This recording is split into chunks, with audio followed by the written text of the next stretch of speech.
there came a point around 2014, 2015 when guys were taking this book to RSD seminars in, I don't know, Miami, Vegas for sure.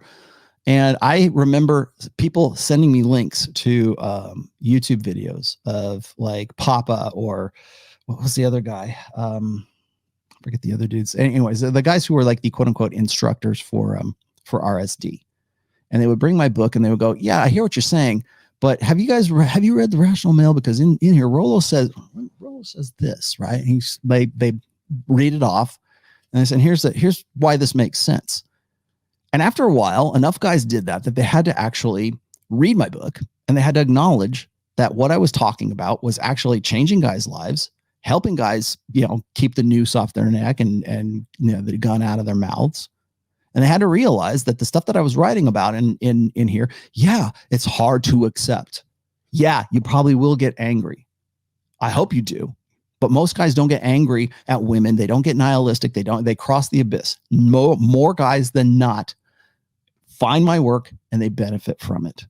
I've got a post called the safety net, the red pill and the safety net. And if you go and you look, I'll put that in I will definitely put that link in the description here. You can read the post. It's good, but the comment threads of that there's over 1,000 comments, and most of them are guys who will say, oh, it's all it is just thank you, accolades and everything for the book. And again, that's not to gloss myself. What I wanted to point out is that amongst most of these were, it's tough for me to say this. Most of these were guys who had planned to kill themselves or planned to off themselves, whatever, and were trying to make it as convenient as possible for their families and their kids. And they got to the point where they were going to self-immolate, right? Like Thomas Ball. And they said, you know what, I can't take this anymore. Somebody gave them my book. Robert Kiyosaki is a really good example of this as well, because like was at a point of crisis. And we'll talk about that later on, in future weeks. But guys will get to a point where they become suicidal, or they become despondent, let's just say. And they've read my book and they've canceled those plans. I can show you the comments. I've met them personally. I've shook hands with these guys at various conventions. Guys will fly out to meet me and to say, hey, thank you for saving my life.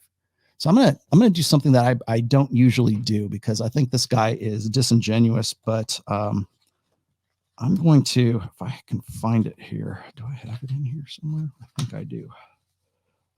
Here we go. I saved this for just such an occasion. This is my main note, but this is a note, and I posted this up on Instagram when I got this. And this is a note. I'm not going to, you probably can't tell what her name is anyways, but this is a note I received. This, I don't know if you can see that. This is a note, a handwritten note.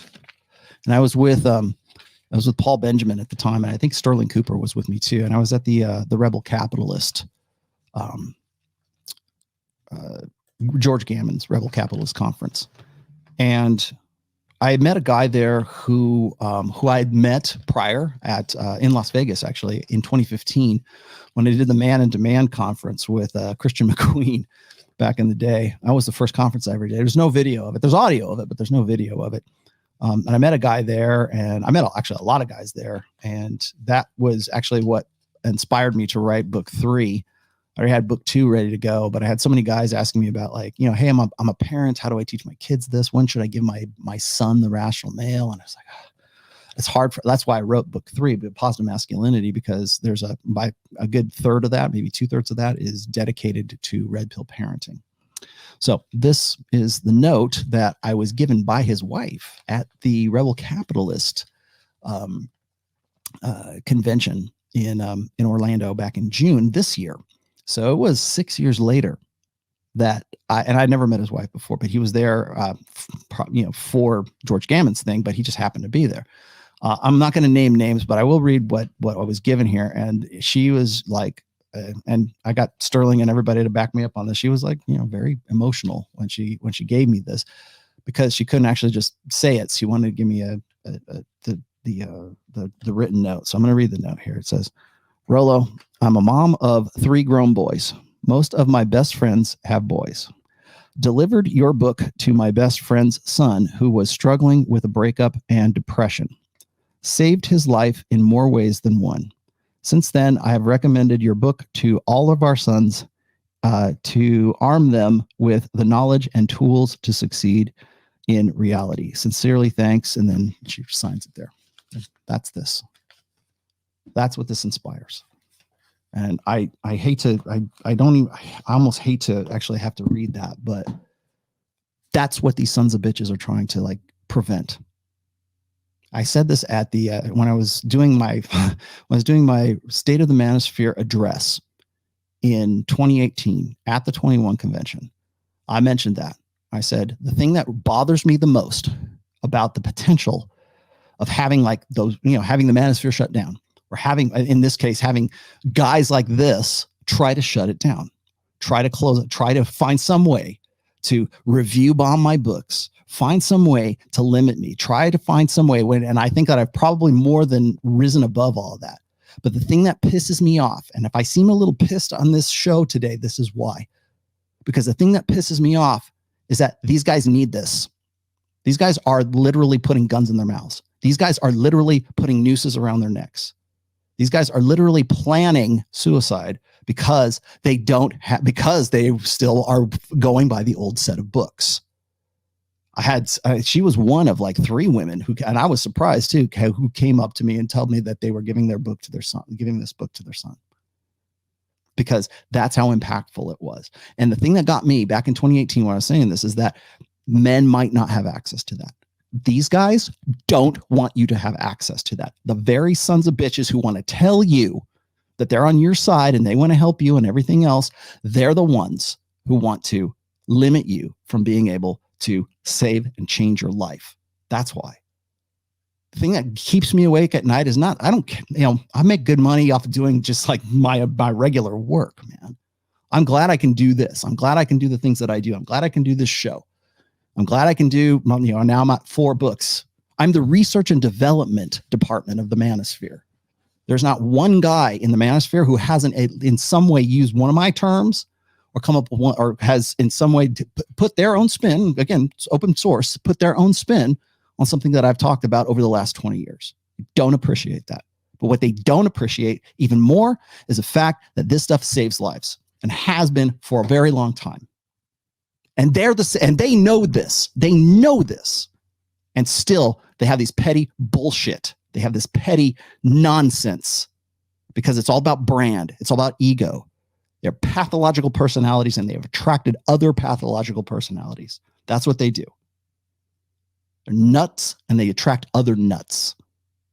And so when guys come out here and they try to make you into a straw man this or whatever else, and they, well, we're the white pill, we're going to move things on. Get the fuck out of here. Until you've got stuff like that, until you've got that shit right there in your face, until you can show me that you're taking guns out of people's mouths, you can go fuck yourself. That's why I'm pissed off. That's why this is like, I'm done with this shit. Well, he doesn't want to debate me. That's not a debate. It's just disingenuous straw manning is what that is. And all of it is. Oh, he said this in his book. Fuck you. Read the book. I'll go and read it to you. That's the point of diminishing returns. I remember when I talk about like why it's not a good idea to debate women, especially like on Fresh and Fit. And I've said this before, is like you get to a point where it's like beating up on children. It gets to the point where you're making your case and they're just not getting it. They're just repeating the same emotional pleas or the same disingenuous bullshit because they don't have a counter, or they've got to make up and fabricate something that you didn't say or make you out to be something that you aren't. And you know what the net result of that is? Is that guys are hurting. Guys die because of you, because of this shit. That's why. How many guys has, I don't know, maybe I shouldn't read the Rational Male. How many of those guys died because of you straw man shit like this? How many?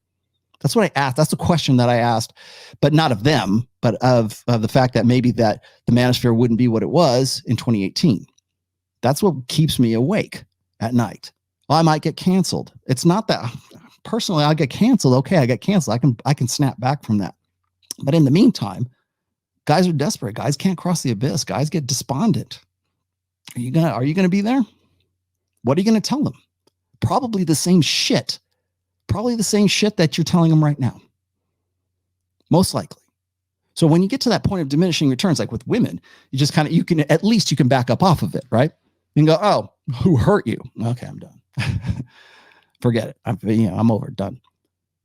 You can pick up, walk away, and go back to your hotel room and, have a Pepsi, right?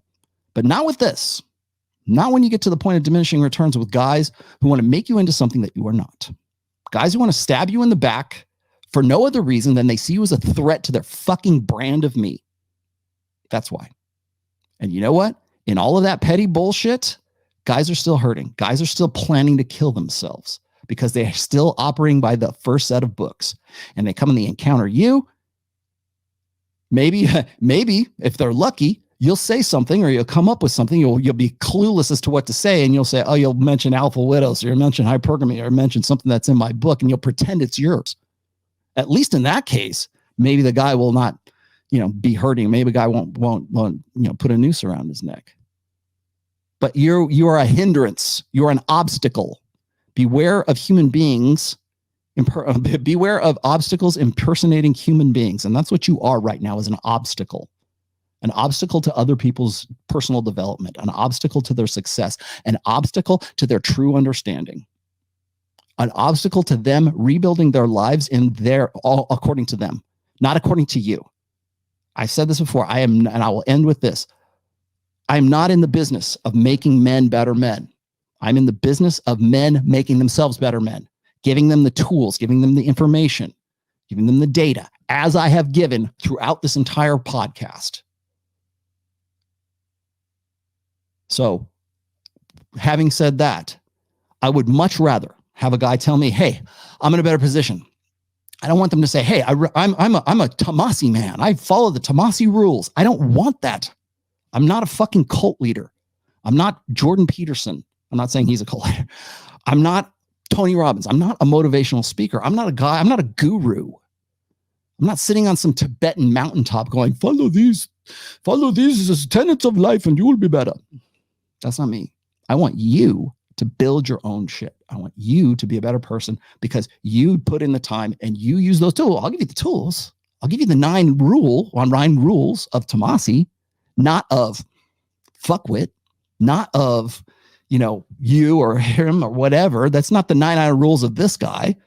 That's another thing. It's like the 48 laws of power. How many of those are you going to actually use? How many of them seem unethical? How many could you personally sort of adopt and put into practice? How many of those are just things that you want to learn and want to know? And now you're armed because you understand the dynamics. You understand the principles of those things. That's really all the 9 rules are. You could take them or leave them. It's not a program. It's not a prescription. But that's the only thing you guys have to go on. Next show, I'm going to jump on the white pill guys who basically have the same argument. Right? Oh, we're gonna go rule by rule, and I'm gonna tell you why. I'm gonna make up all kinds of bullshit because I never took the time to actually read, or maybe I just was told that this is bullshit, and somebody gave me this information. I wonder who that could be, and now I'm gonna make a video on this. At least come correct. It's too easy to fuck with you. It's too easy to disprove you. I need better enemies. I need enemies who will take the time, who aren't lethargic, right? Who will take the time to actually read my shit and understand my shit and understand what I've been talking about for 20 years. While you were in middle school, I was writing this. If you think you got me, then come and get me. I'm happy about it, but you got to come correct. That's why I don't do debates with guys like you. That's why I don't do debates with the white pill guys. Well, we need to move the red pill forward. You know how many times I've heard that before? This guy was talking about, this is the first time I've asked him to debate me. Yeah, but you're not the first asshat that has asked me to do a disingenuous debate. Pat Stedman came along before you. That was 2017. I turned him down for the same reason. I shouldn't even be doing this. I should be doing it with Pat. He was first in line. But it's the same bullshit, specious, arguments and straw manning that you're doing right here.